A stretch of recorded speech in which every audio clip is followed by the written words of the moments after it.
To start with, if we look at the pattern of cybersecurity today, we find that companies are investing a lot in security. Talking about a company like JP Morgan, they are willing to double their spending on security next year. So that indicates how much they were impacted by several attacks in this year.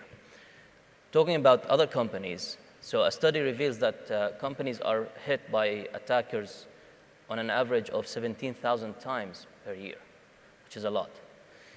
Cybercrime are concerns for security companies and non-security companies for the next few years. And the reality of Internet of Things, as we covered yesterday, says that the more you have devices integrated with computers, the more the exposure is, and therefore the more vulnerabilities you will have, and therefore the more threats you will have. So moving forward, the problem with security is it costs a lot.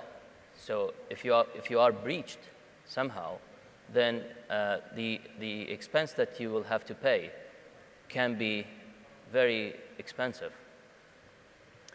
Looking at this graph, for example, it shows in 2013, the loss was about $5.4 million. In 2014, the number the amount of loss has actually increased to around $6 million. More into this, on different sectors like healthcare, education, financial, and so on, you'll find this amount of loss, talking about $359 per person. Per capita means per person. So that is a lot. So talking about 350 is a bit more than 100 KD per person for a government taking care of healthcare and so on. So this loss is something that cannot be left without tackling. A study also revealed in IDG, this is IDG graph, showed that what is the most concern for customers. So what are the customers more concerned about in today's world? So talking about different fields and different areas, the main focus here, as you can see, the top three are actually security, talking about sophisticated attacks, talking about greater incidence of breaches and attacks. Also, there's a concern for people that they want to consolidate everything in one, because today the concept of unified threat management or all-in-one concept is becoming more and more popular. Why? Because it saves the company from investing a lot in different areas, acquiring different devices, different technologies, as well as investing in the administration team. So instead of having an administrator for an IPS, an administrator for a firewall, an administrator for an antivirus gateway, it's not anymore the story. It's not anymore the case. So today you have everything all in one, so one admin can take care of everything. So a study also reveals that on average, the attacker is inside your network for 229 days before he actually gets discovered.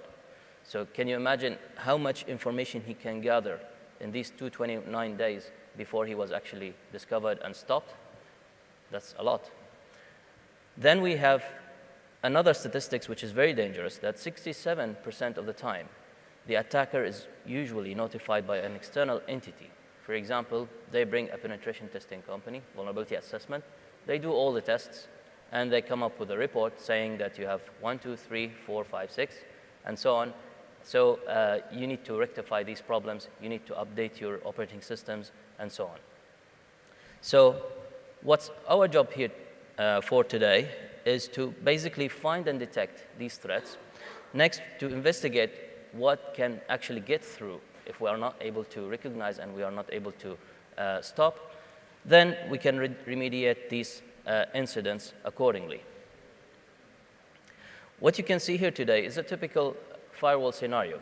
That could be a FortiGate, could be Cisco firewall, it could be any firewall in the world, which has these different engines.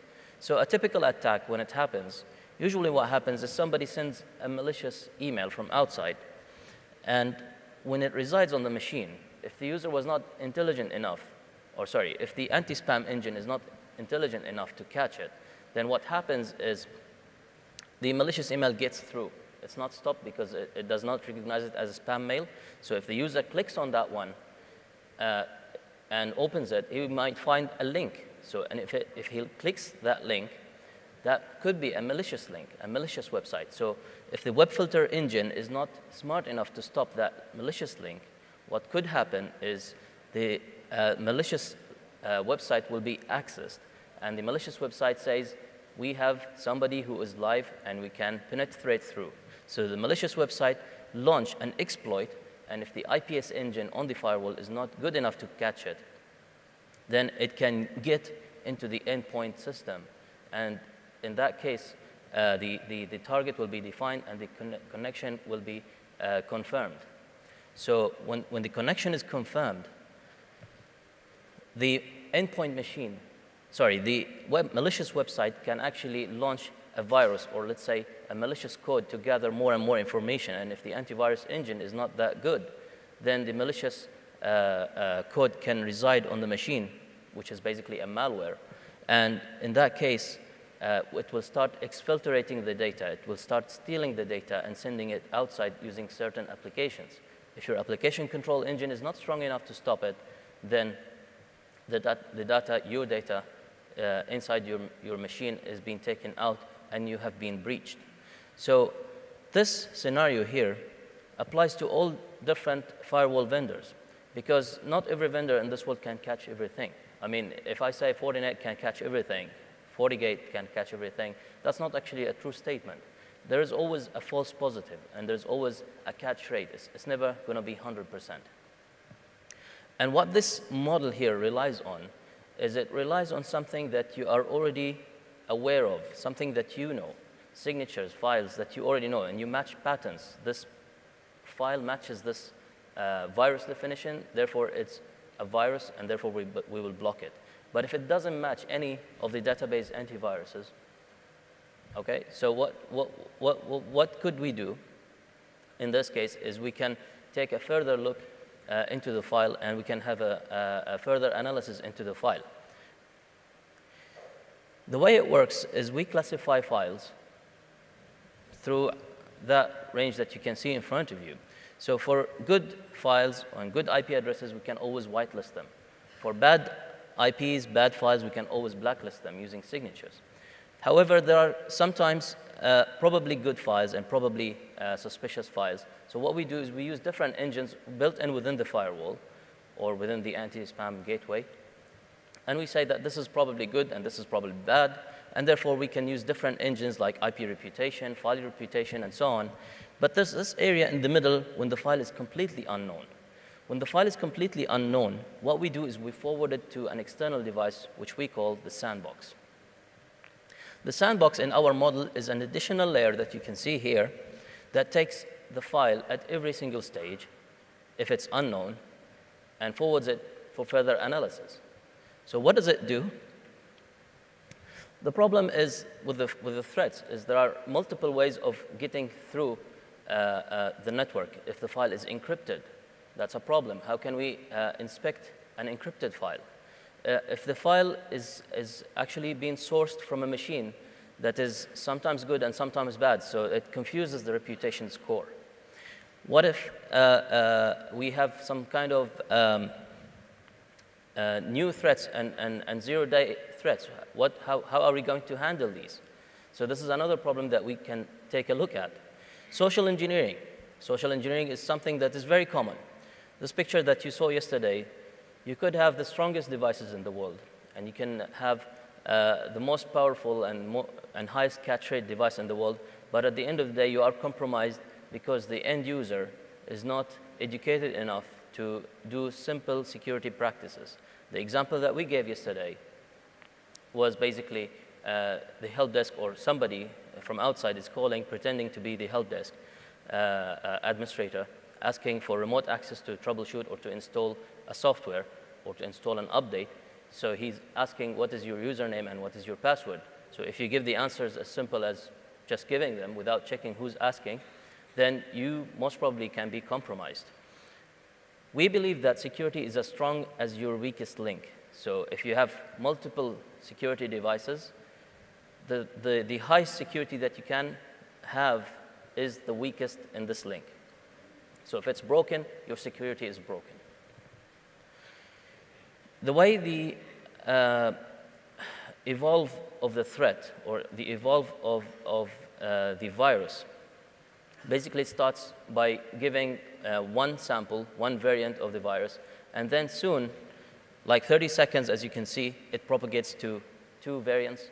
After 1 hour, it can escalate and get up to 120 variants of viruses. The problem with machines like firewalls, antiviruses, and so on, they are not fast enough to react to mitigate these variants. And as you probably see, you probably saw this one yesterday, we talked about the identified threats. This is a sample of 1 month in June 2014. So this sample shows in green what has been identified, and in red what has not been identified.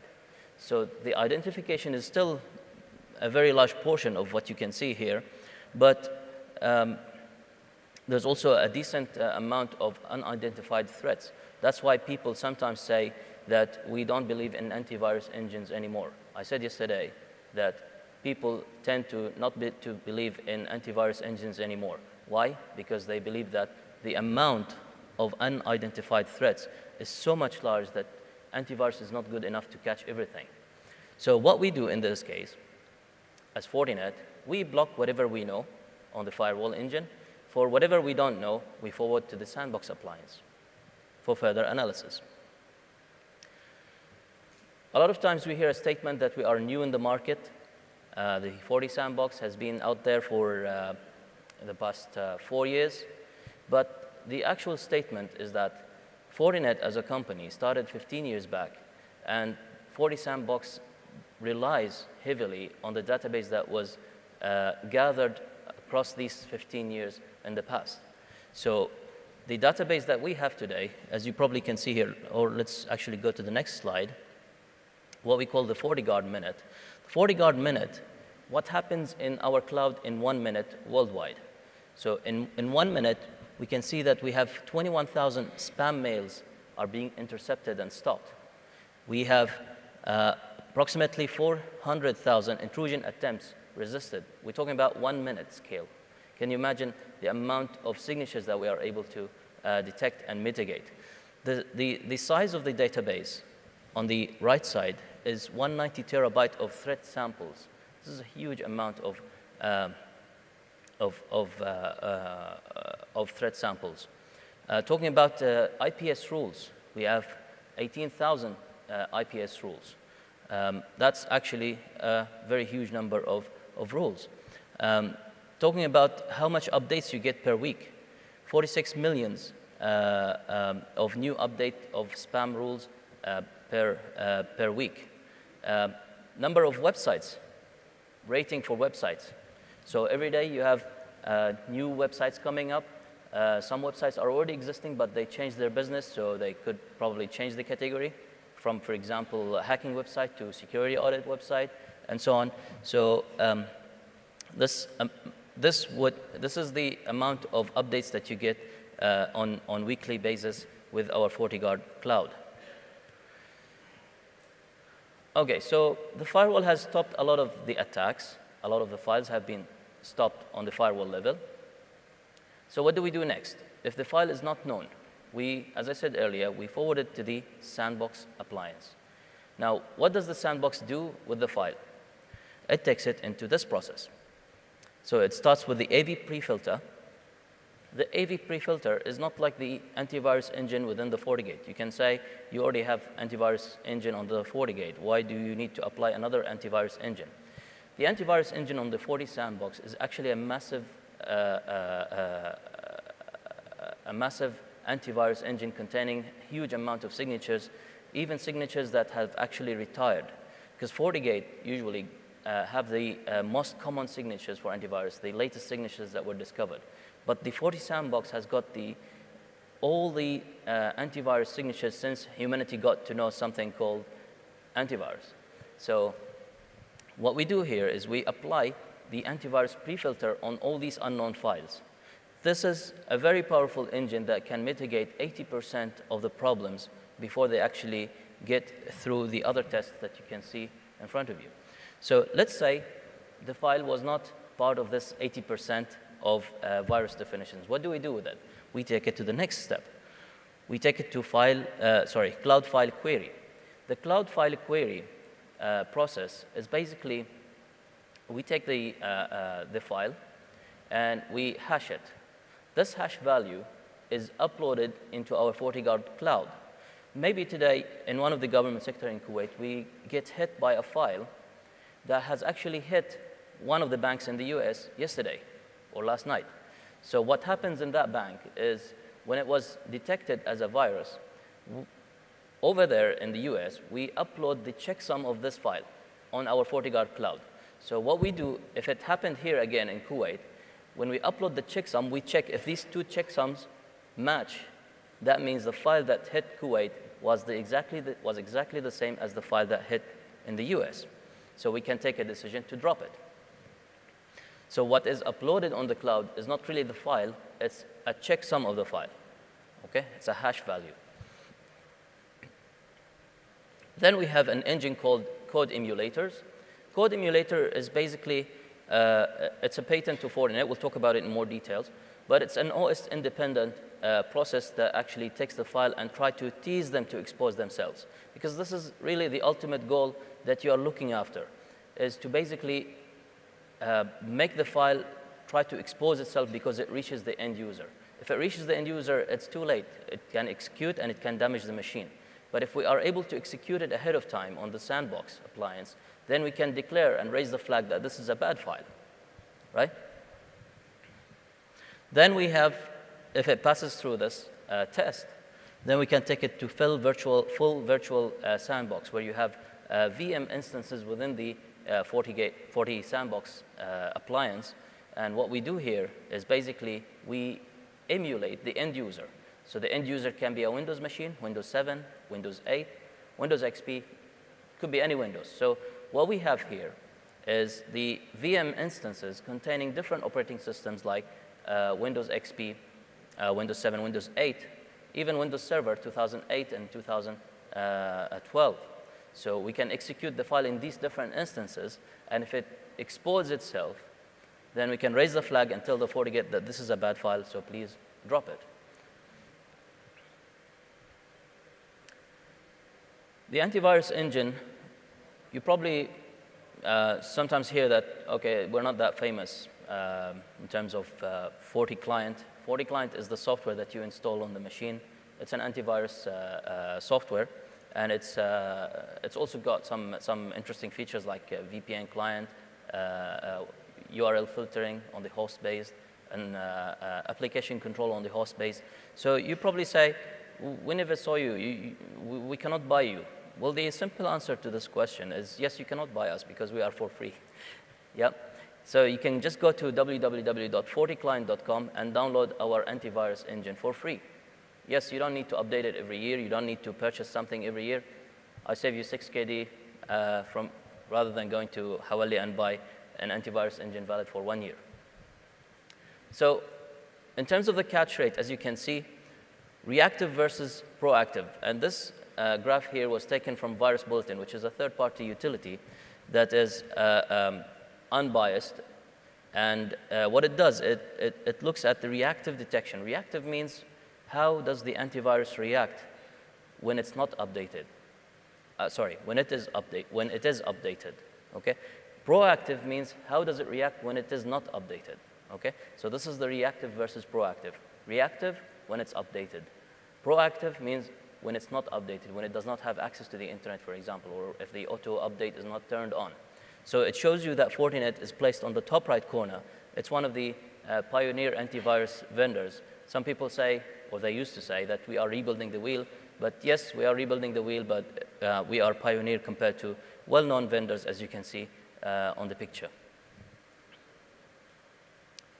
So talking about the code emulators, as I said, this is the slide I was referring to. We use a patent to Fortinet called CPRL, Compact Pattern Recognition Language.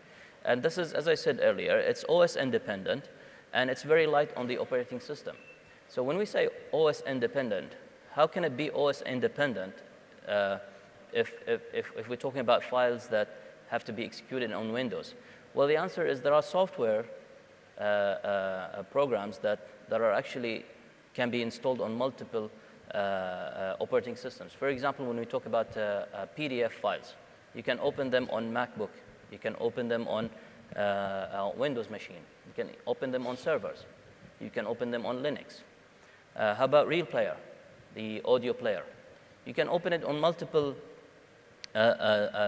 different engines and operating systems. So in that case, if we are able to execute that file somehow, regardless of the operating system it's running on, then we can tell if it's a good file or a bad file. So it's OS independent. It's very light on the processor because it's not full OS VM instance. It's just a process to trying to execute the file in a way to expose itself.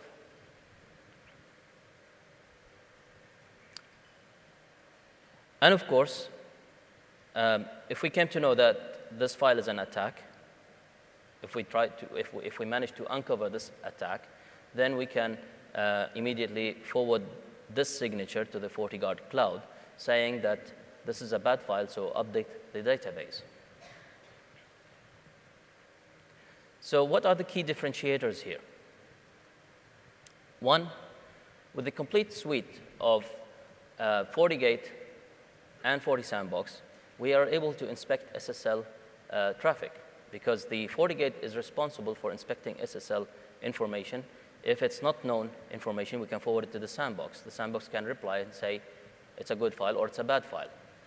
Then we have the ease of operation. In fact, if you want to add FortiSandbox to the FortiGate appliance, it's only one tab where you put the IP address and you say apply. So it forwards all the unknown information to the FortiSandbox. There are different ways to collect these files. They can be on demand, like the manual process. So you have a file on the USB, you want to check if it's a healthy file or it's a bad file, so you can go to a portal on the FortiSandbox, you can upload. This is the manual way. It's not really convenient. But the real interesting part is when you are integrating it within your Fortinet network, which is already existing. However, if you don't have FortiGate, for example, you can always have it in sniffer mode. So in sniffer mode, you can have the FortiSandbox in one ARM deployment scenario, and you can forward all the traffic, direct all the traffic to it for further analysis. So the model, or the security model that we're talking about here, or what we call the advanced threat protection or advanced threat prevention, starts by blocking all the unknown information using the existing security equipment like FortiGate, FortiMail, FortiClient, and as well as FortiWeb. So this is what we have today. So if something of a high risk managed to get through, what we can do is we can detect it, at least not leave it without detection. So once we detect it, we can tell the FortiGate or the FortiMail that this is a bad file, so please do not allow it next time. We'll talk about next time term later, but if it's being detected, we can inform the device to stop it. However, once we submit this information to the FortiGate to block it, what we do at the same time is we hand off this update to the FortiGuard cloud. That's the mitigate part, so that the FortiGuard cloud is updated worldwide, and therefore all the customers worldwide can benefit of this update. So in another word, you are contributing to the community, and the community is contributing to you. So as I said earlier, today what we have is FortiGate, FortiMail, FortiWeb, and FortiClient. Just to give you a quick overview, the FortiGate, as you probably know, is the UTM appliance, Unified Threat Management Appliance. It contains all sorts of different mitigation techniques like IPS, antivirus, application control, URL filter, anti-spam, and other techniques as well. Moving forward, the FortiMail is an email security appliance where it can run in 3 different modes. The gateway mode, where you terminate the SMTP connection and you filter the bad emails. You forward whatever is good to the email server. The FortiWeb is a web application firewall where you can actually publish your websites using reverse proxy mode. Now, the sandbox is integrated with the 40 web in a way that when you have file uploads, for example, the example that I gave yesterday, you have, for example, recruitment website. You say, upload your CV. Or maybe it's a SharePoint. So SharePoint means people are uploading files into it, right? So what people tend to do is they say, OK, I'm uploading file. These files are usually healthy files. So we trust our guys. However, sometimes we have a person who came from outside, and he's uploading a virus. So if he uploads this virus, and the WAF is unable to detect it's a virus, it can forward it to the sandbox. So the 40 web has got built-in antivirus engine. However, if it was a day zero virus, how can you detect it? So the sandbox is there to help you mitigate that problem. Same story applies with 40 client. 40 client, as I said earlier, it's a freeware. It's a software that is free of charge. However, when you integrate it with 40 sandbox, what you can do with it is you can, if you are downloading bad files from the internet, the 40 client can hold the file and say, do you want to further inspect the file using the sandbox? So if you confirm this, so you can check if the file is bad, then you get the decision yes or no, and you can allow it accordingly.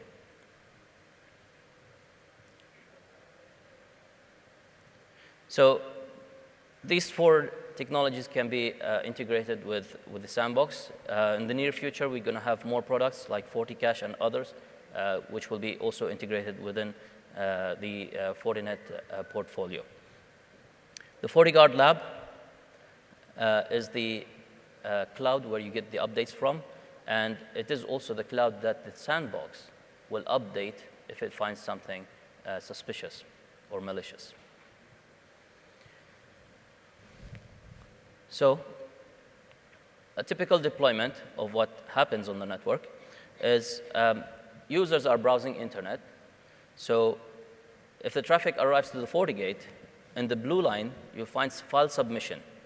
The file submission is when the file is not known by the FortiGate, it's not recognized, so it can forward it to the sandbox. The same applies to the FortiMail. The FortiMail can receive the email. If it doesn't know if it's good or bad, it can forward it to the sandbox. What you see in purple color is the feedback from the sandbox. The sandbox says, this is good, this is bad. The Forti sandbox does not feed in information only to the FortiGate and FortiMail, but also it sends it to the FortiGuard cloud. The FortiGuard cloud is shared by everyone. So everybody who has FortiGate box and he's downloading updates from the internet, he can download this feedback. Feedback means this file is badly reputed. It's a virus. So be aware of it. Do not allow it. Okay? As you can see on the top, clean emails are forwarded directly to the mail server without further delay. So in this scenario, you have the FortiGate to collect web traffic, okay?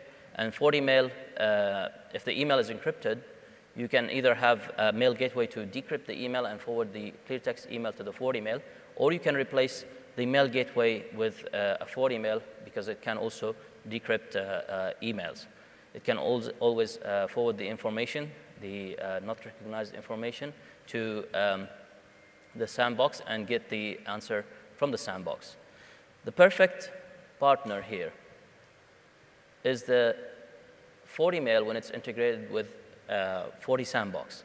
The reason is email, as I said yesterday, if you recall, is not a time-critical service. It's not like somebody sending you an email telling you, I have sent you an email, so please check it now. Sometimes people can wait for an email, let's say 5 minutes, 10 minutes. It's all right, right?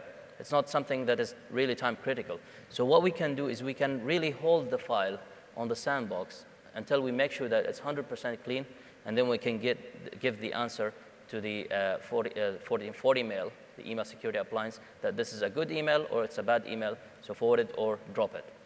Unlike the FortiGate, if it receives a bad file, it forwards it to the sandbox. If you are the first person in the world who received that file, then it would be very difficult to stop it on the first moment. But if it was like the example I gave earlier, the bank in the US who was hit by the file maybe last night, and today morning we happen to have this file in our premises, then we can always stop it because our machine is already updated based on what we saw yesterday night in the US. So 3 different deployment scenarios. The standalone, where we said that the 40 sandbox can be installed by itself. However, there are some limitations. The 40 sandbox is not there to mitigate by itself. The mitigation is done on the FortiGate or FortiMail. The sandbox does not do mitigation by itself. And it also cannot see SSL traffic unless you have the FortiGate in the picture or FortiMail in the picture, which can do SSL inspection. A better way of deploying the 40 sandbox is in the integrated mode. So if you have a FortiGate, the FortiGate can do the SSL decryption, and it can have a look at what's inside this SSL traffic and forward whatever is not recognized to the 40 sandbox. The third mode is if you have multiple devices from Fortinet, whether they are FortiGate, whether they are FortiMail, FortiWeb, and so on, you can always forward from multiple devices to a single 40 sandbox appliance. This is probably this is a low-level discussion, but it shows you a screenshot on the FortiGate. So this is our firewall. As you can see, majority of the files which were sent are recognized by the FortiGate, and the action was taken is to drop or actually block. Okay. However, this line here, the file name is mentioned, and the firewall was unable to recognize what's the virus name, and that's why it left it empty, and the action was analytics.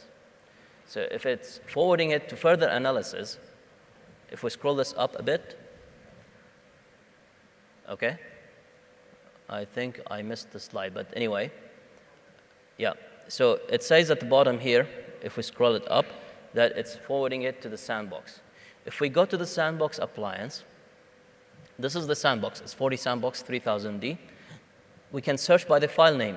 Where did we get the file name from? Go back to the previous slide. This is the file name. It starts with W. Okay. We can copy the file name and put it here because we expect to find multiple unknown files. Okay. So we can get the line where it has the file name, and the rating says it's malicious.